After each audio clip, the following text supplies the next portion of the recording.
Let's mic बयानबाजी। Let's mic बयानबाजी। राजस्थान के पूर्व मुख्यमंत्री अशोक गहलोत ने भाजपा सरकार पर भर्ती घोटाले की जांच को सीमित करने का आरोप लगाते हुए निष्पक्ष जांच की मांग की है। उन्होंने एक्स पर लिखा कि युवाओं को न्याय दिलाने के लिए 2015 से 2026 तक की सभी भर्तियों की जांच होनी चाहिए। गहलोत ने मुख्यमंत्री भजनलाल शर्मा के दावे को हास्यास्पद बताते हुए सवाल उठाया कि राजस्थान कर्मचारी चयन बोर्ड में पकड़े गए आरोपी 2019 से ओएमआर शीट बदलने का अपराध कर रहे थे और 2026 तक उसी पद पर बने रहे, तो क्या भाजपा सरकार के कार्यकाल में उन्होंने गड़बड़ी बंद कर दी? उन्होंने जोधपुर के शेरगढ़ उपखंड में रीट भर्ती 2025 के दर्जनों एडमिट कार्ड सड़क पर मिलने का जिक्र किया और इसकी भी जांच की मांग की। पूर्व सीएम ने याद दिलाया कि कांग्रेस सरकार ने गड़बड़ियां पाए जाने पर आरपीएससी सदस्य समेत 265 से अधिक लोगों को जेल भेजा और कठोर कानून बनाए। भाजपा सरकार को डरना नहीं चाहिए, दूध का दूध पानी का पानी करने के लिए अपने कार्यकाल की भी जांच करवानी चाहिए। राजस्थान में पेपर लीक मामले पर पंजाब के राज्यपाल गुलाब चंद कटारिया ने चिंता जाहिर की है। उन्होंने कोचिंग संस्थानों पर आरोप लगाया कि ये संस्थानें करोड़ों में पेपर खरीदकर बांटती हैं। कटारिया ने कहा कि इस तरह से गरीब किसान के बेटे को मेहनत से पढ़ाई के बावजूद नौकरी नहीं मिल सकती। तो गरीब के माँ बाप अपने बच्चों को जो पढ़ाते हैं, बड़ी मुश्किल से कर्जा लेकर बीएड कराते हैं, उनकी तो नौकरी लगने का कोई संभावना ही नहीं है। और जो फर्जिया डिग्रियां लेके आते हैं और पेपर चोर से पेपर चोरी करके ले आते हैं, वो पास होकर के नौकरी करते हैं और वो बापड़ा देखता ही रह जाता है। तो उसके कष्ट को अनुभव कौन करेगा? तो उसके कारण से एक मन को स्वाभाविक लगा यार कि हमारे टाइम पे भी हुआ। मैंने ये नहीं कहा, मैंने विधानसभा पूछ लेना, मैंने रिकॉर्ड, मैंने कहा मेरे टाइम पे भी हुआ, लेकिन मुझे इससे दुख है, इसको बंद करना पड़ेगा। और इसमें सबसे ज्यादा रोल ये जितने भी कोचिंग संस्थाएं हैं जो करोड़ों में पेपर खरीदती है और फिर बांट करके अपने अपनी संस्था को बढ़ाने का प्रयास करती है। छोटा मोटा आदमी पेपर खरीद सकता है, हाँ मुझे दे भी दो 5 लाख के रुपए में, मैं आपको पेपर देता हूँ, क्या मेरी औकात है क्या 5 लाख पेपर खरीद सकता हूँ? उत्तर प्रदेश में बरेली के सिटी मजिस्ट्रेट अलंकार अग्निहोत्री ने यूजीसी कानून और शंकराचार्य विवाद पर विरोध जताते हुए अपने पद से इस्तीफा दे दिया है। इस्तीफे के बाद उन्होंने शंकराचार्य मामले में प्रशासन की कार्रवाई को निंदनीय और पूरी तरह गलत ठहराया। उन्होंने कहा है कि शंकराचार्य के शीशों को घसीटा गया, जो आपत्तिजनक है। साथ ही अग्निहोत्री ने यूजीसी के फैसले पर कहा है कि सामान्य वर्ग के लिए जो प्रावधान रखे गए हैं उनसे ब्राह्मण वर्ग में रोष है। उसमें बटुक शिष्यों के साथ व बटुक ब्राह्मणों के साथ जो उनकी चोटी खींचकर उनको घसीट कर मारा गया, और इस संबंध में जो स्थानीय प्रशासन द्वारा जो भी कार्रवाई की गई वो बहुत ही निंदनीय थी। इसके उपरांत भी वहाँ पर कोई भी कार्रवाई नहीं की गई। ब्राह्मणों के लिए जो चोटी या शिखा का बहुत एक महत्व होता है, और स्वयं मैं एक ब्राह्मण अधिकारी होने के नाते इस पे बहुत ही मेरे लिए बहुत ही आपत्तिजनक है। मेरे लिए स्वयं जो है एक तरीके से एक साधारण ब्राह्मण इस दृश्य को देखेगा, जिस तरीके के वीडियोस आए हैं, ब्राह्मणों की रूह कांप जाएगी। जिस तरीके से जो बटुक ब्राह्मण है उनको चोटी से घसीट के लेटा कर मारा जा रहा है। दूसरा, जो केंद्र सरकार द्वारा भारत सरकार का जो गजट एक प्रकाशित हुआ है, जो 13 जनवरी 2026 को, जो यूजीसी रेगुलेशंस 2026, उसमें जो प्रावधान जिस तरीके से आए हैं, उसमें सामान्य वर्ग को स्वघोषित अपराधी मानते हुए एक वर्ग विशेष के लिए एक समता, इक्विटी, जो क्लास या कमेटी, इस तरीके की जो प्रावधान दिए गए ये बहुत ही निंदनीय है। इससे जो सामान्य वर्ग के या हमारे ब्राह्मण, क्योंकि मैं ब्राह्मण हूँ, मैं ब्राह्मण की बात कर रहा हूँ, ब्राह्मणों में बहुत ही रोष है। और जिस तरीके से ये भेदभाव वाला ये यूजीसी रेगुलेशन एक्ट है, इससे अभी आने वाले समय में देश में आंतरिक संकट, खींचातानी, फर्जी शिकायतें, और यह भी हो सकता है कि जो समता समिति जो बन रही है उससे जो हमारी बेटियां हैं, बेटे हैं, बेटे बेटियों के भविष्य के साथ। उधर कवि कुमार विश्वास ने शंकराचार्य मामले में प्रशासन को संवेदनशीलता से कार्य करने की सलाह दी है। दो पक्ष हैं, मेरी तो इतनी सामर्थ्य नहीं है एक सामान्य आस्तिक होने के कारण एक सामान्य धर्म के प्रति उन्मुख व्यक्ति होने के कारण कि मैं पूज्यपाद शंकराचार्य जी के विषय में कोई टिप्पणी करूं, तो अनुरोध मुझे करने हैं। प्रशासन को संवेदनशीलता से काम करना चाहिए। जो भी व्यक्ति संत प्रवृत्ति से आता है, जिसके भी शरीर पर भगवा है, जिसने भी स्वयं को धर्म संस्कृति के लिए अर्पित कर दिया है, उससे संवाद करते समय एक थोड़ी सी मर्यादा, एक थोड़ा सा जिम्मेदारी का भाव रखना चाहिए। और मैं पूज्यपाद शंकराचार्य जी भगवान से भी प्रार्थना करूंगा कि उनका सात्विक क्रोध वे उसे त्यागें और सब पर कृपा बरसाएं। उनकी परंपरा के कारण ही धर्म का, दर्शन का, संस्कृति का मान बढ़ा है। और अगर कोई अपराध किसी से हुआ है तो हम भी सामान्य एक भारतीय नागरिक होने के नाते हम पूज्य शंकराचार्य भगवान से क्षमा प्रार्थना करते हैं कि वे सबके मंगल के लिए सबको आशीर्वाद करें। एम के स्थिति में उत्तर प्रदेश की सियासत में सीएम योगी और अखिलेश यादव के बीच जुबानी जंग तेज हो गई है। सीएम योगी के बयान पर पलटवार करते हुए अखिलेश यादव ने तंज किया है कि कुछ लोग नींद से तो उठ जाते हैं लेकिन होश में नहीं आते। बता दें कि योगी ने कहा था बबुआ 12 बजे सोकर उठने वाले गरीबों की क्या सोचेंगे। और जिनकी आंखें दिन भर बंद रहती हैं, अगर ध्यान से देखोगे तो दिन भर आंखें बंद रहती हैं और जाकर भी मदहोश रहते हैं वो। हाई हो जाते हैं। और सुना है कोई एक सतुआ बाबा, एक बथुआ बाबा। ये मौसम तो बथुआ का है,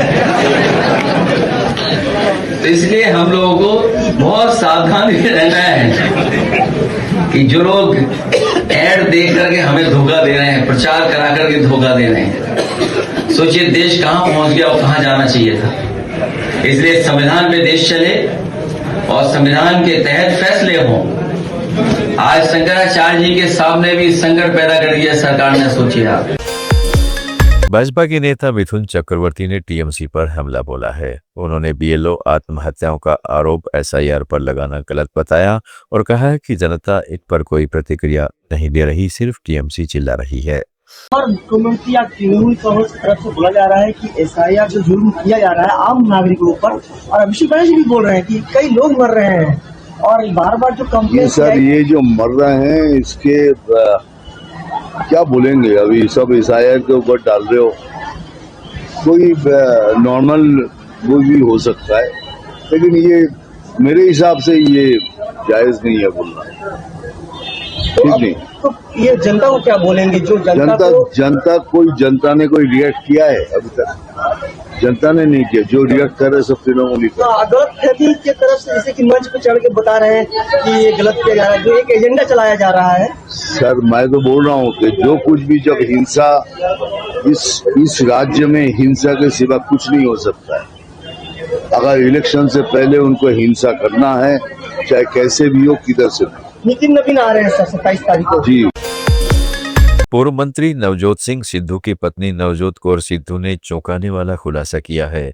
उन्होंने दावा किया है कि आप सरकार बनते ही भगवंत मान ने सिद्धू को मुख्यमंत्री पद का ऑफर दिया था। सिद्धू ने कहा भगवंत मान से मिले नवजोत सिंह गए, तब मान ने कहा था आप सीएम बन जाएं, मैं डिप्टी सीएम बन जाता हूं, लेकिन उन्होंने ऑफर ठुकरा दिया था।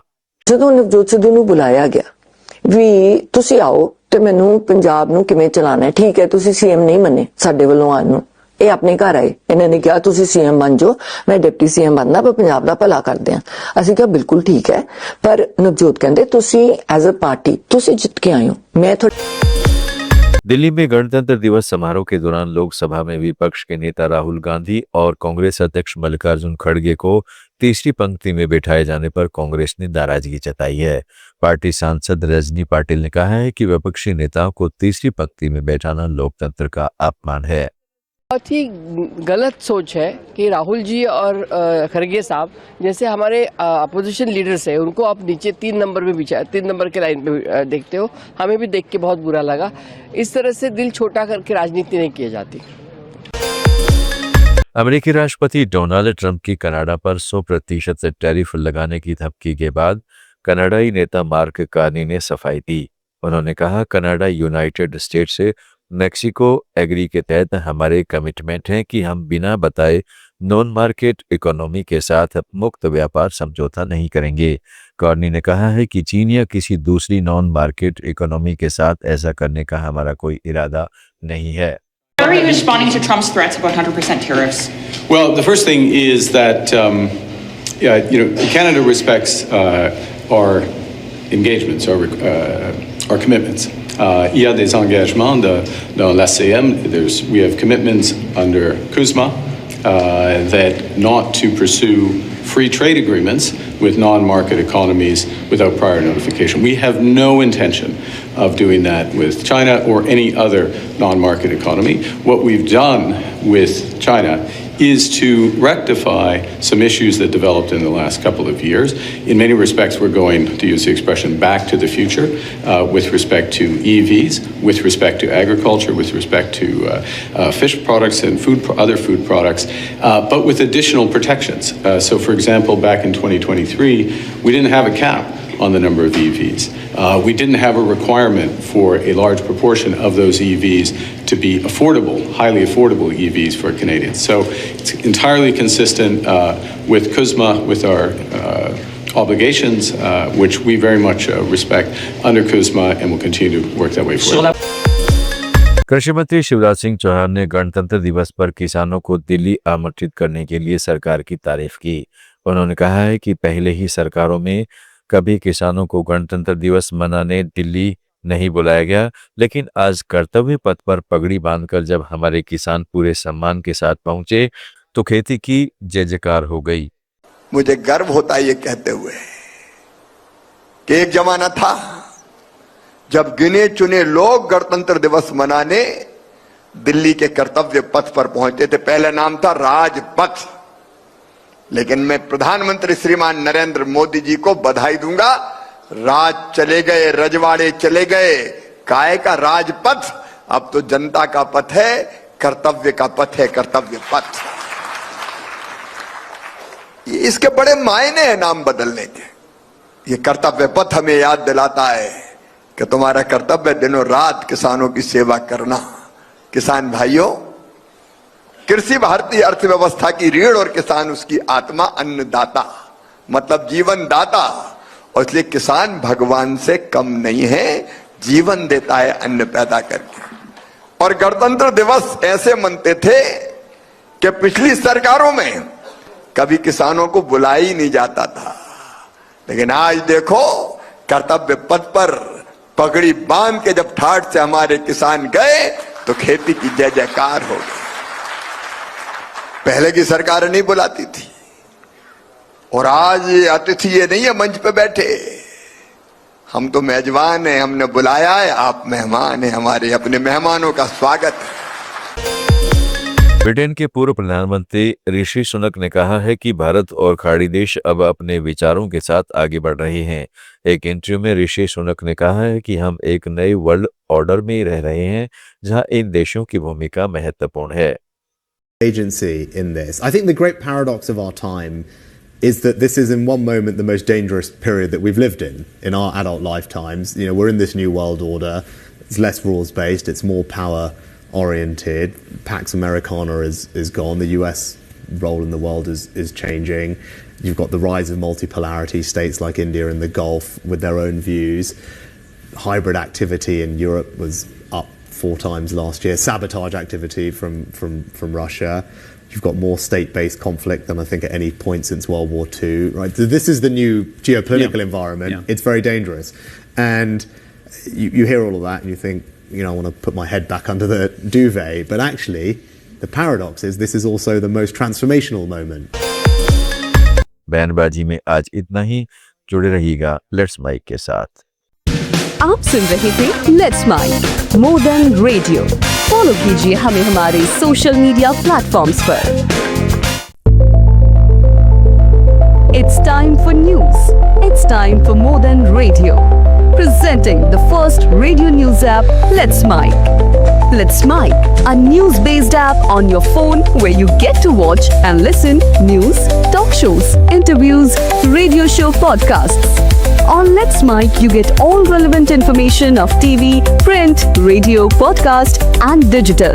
Let's Mic talks about every segment of life.